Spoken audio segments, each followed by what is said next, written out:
I called police last night, right, and said to them I want to make a crime. I want a crime reference number. I'm reporting a crime against my daughter, and I told them. And all I can remember is they was shouting at me, when did this happen? Like this. And then he hung up on me. He said, if you've got a complaint against a judge, you have to go to the Law Society. And what I wanted to say was, never mind. And the Lord told me to say this, what happened. One time Pelly was so angry, Stephen Peel in his house, he was so angry. I had to leave the house, but I had no shoes and I had no clothes to wear. So I was wearing his clothes and his shoes. So I was so disorientated. I went just into the park, which was literally like 7 steps across the road from his house, and I fell asleep in the park at the corner under a tree. And then this guy came over, quite a skinny, older, smallish guy, and he said, you can't sleep here, it's too dangerous. And I said, well, I've nowhere else to sleep. And he said, well, come and sleep beside me here. And literally another 7 steps was some kind of shop that it was shut, and he was sleeping inside the shop. So he opened up the shutters, and we kind of crawled in, and he shut the shutters, and all there was a couch and a fire. And he just said, I've nowhere else for you to sleep. Like, there's no couch, or there's nothing else on the floor. Like, it was boxes and stuff, and it was like, or something, I can't remember what was around, but anyway, all there was a couch and a fire sitting right up to the couch's face.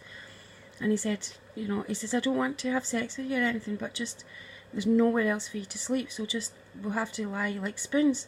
So as soon as I lay down, because my face was close to the fire as well, I absolutely knocked out. But when I woke up, there was all his cum inside me, and I do remember that he had slept with me in the night. And then I was to tell you about my dream, and then after that, when the police were arresting Pelly, there was men coming in and out the house. When I was supposed to be going through the rape trial, there was men coming in and out the house and just having sex with me, and I was so confused, like I didn't even know who they were. Some were saying they were protecting me, it was just confusing. Anyway, I have to say about the rape trial. Then what happened was, Pelly was on bail, Stephen Peel was on bail, and he was on bail, and they broke the windows, and the victim support wouldn't fix them again, because they said, we can't just keep fixing them, we've already fixed them once. So he broke in. I went for an operation, and I told the police, I cannot fight him off because I've just had an operation and I'm still under anaesthetic, I'm exhausted, so can you please, and my window's open, can you please, help me? And they said, he has to attack you first before we can help you. So I fell asleep. So I came home after the operation. I went to visit a friend to see if he would come and stay, and they wouldn't stay. Then I came home, and I was exhausted by this time, and I can't remember if he was in the house or he came in through the window, but I'd started running a bath because I just wanted to wash that hospital off of me, and then he kept pushing me up against the wall like he was trying to kiss me and stuff. He broke in, and I couldn't get to the phone. Like, if I touched that phone, he would have killed me, and anyway, so I just switched the bath off, and he said, have your bath. I said, I don't want a bath now, I'm too tired, and I fell asleep with all my clothes on because I was just like so exhausted. And he raped me, and then in the morning he went away out somewhere in the village, and police came to my door. The next thing I wake up, and police are at my door saying, do you know where he is? And I said, well, I've fallen asleep for the operation, and the next thing I know, and I told the policeman, and he said to me, that's rape, and it was called a policeman Bates or something. Is that enough? And what did the police do about it? They did nothing about it. They said they were going to come and pick up my sheets and my skirt, but they didn't do it till weeks later. They made me go through like a 2-hour interview. Me and a woman from Victim Support had to go to the police station and give a big interview. And then there was a rape trial, and at the rape trial he said his mum was there and everything, and he was already in jail. He'd been there a month apparently, but he didn't look like he'd been in jail. Anyway, they put me on the stand, but I couldn't speak because I couldn't have him looking at me, so they put a blue kind of hospital thing screen round me so that I couldn't see him. So I gave my testimony about everything that was right, and they said to me, you know, obviously, was he raping you all the time when you were in the house? And I said, yeah.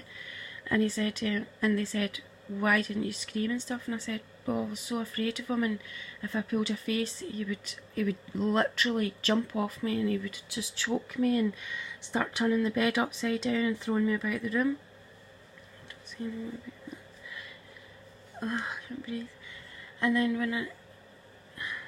when he was on the stand, he stood with his arms apart and his hands on the deck, and he's just shouting, "It's a love story, it's a love story." And so God was asking me yesterday, you know, why do I find it hard to love? And I was thinking, because if that is a love story, I don't know what love is, but God's told me what love is. Yeah. Then I had a dream last night, and it was Pelly in the dream, but my family were there first, and they were literally just torturing me in the house, like, and we used to live in Darnley Road, and they were throwing me from one to the other to torture me. So in the dream, I ran away to Pelly's house, and Pelly was there, and he'd been missing me, and there was the most beautiful girls in the house with him, and they were so lovely, so kind, like proper gorgeous women. And I said to them, why are you here? And they said, oh, we've suffered sexual violence and they give us money to stay here. And I was saying, it's okay. And he was so happy to see me, and he had a stone or something, and I had a stone, and we put the stones together. And then he had sex with me, and in my mind I was saying, I don't want this, I don't want this. And he was trying to have a baby with me, like, so much. And that's it. So yeah, just say. And police, they do nothing. They are the ones that just throw us into these situations. And see that girl that was killed by the crossbow killer in Bradford, do you know, she was actually begging me to, like, go out in the street with her because he was looking for her at that time. She was saying, you don't understand, he's so crazy. And police pulled up and they said, have you seen him? And she's like, no, I've not seen him. And they said, tell us if you see him. So he was looking for her for all that time. He was bullying her all that time, that crossbow guy, and the police knew about it.